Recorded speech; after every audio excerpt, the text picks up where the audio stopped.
Hey everybody, my name's Corbin and I am the Small Groups and Discipleship Director here at Crossroads down in Westminster. And I get the pleasure of sharing a couple thoughts that I have going deeper after this Easter Sunday's message.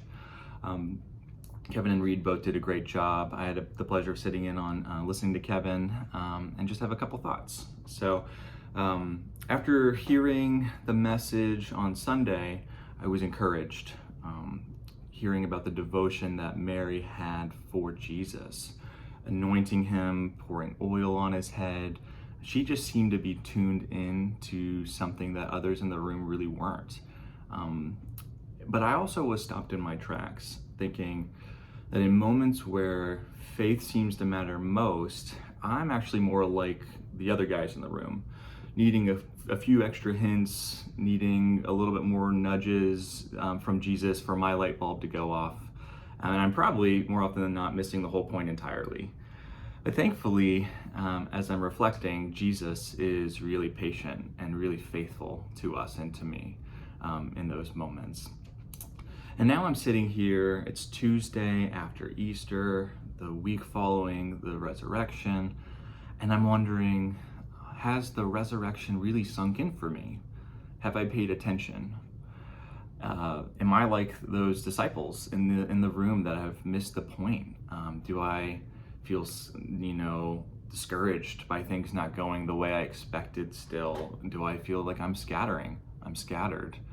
Once again, I'm grateful because I believe that Jesus also in those moments pursues us, even when we're hard of hearing, and even when we miss his miracles and miss the amazing things he does, even when we're doubting, and even when our faith is tested and we scatter and we flee.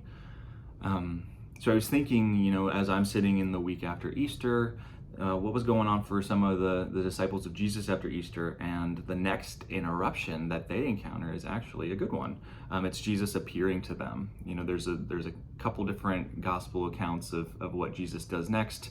In Luke, he appears to some guys on the road to Emmaus. They're just kind of walking away, trying to figure out a new start, what to do next. In the Gospel of John, Jesus appears to a whole locked room full of disciples. And he just is appearing there. That's quite the interruption.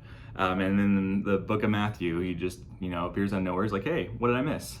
And so I'm reflecting on those moments, in those what's next kind of moments, where, we're trying to figure out what's next, what's after the amazing. And I'm encouraged by Jesus because he always seems to have this posture of saying, I'm going to continue to be with you. I'm not going anywhere. I'm going to send you out so you could share your faith, you could share your testimony of me, but I'm going to go with you. I'm going to pursue you and I'm going to go with you.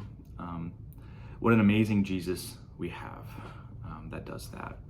So my last thought I want to encourage you with, just to think about this week, is when interruptions to your faith come, do you stay or do you scatter? And regardless, I want you all to take heart that Jesus is the kind of Jesus that always pursues us, regardless of whether we stay or we scatter.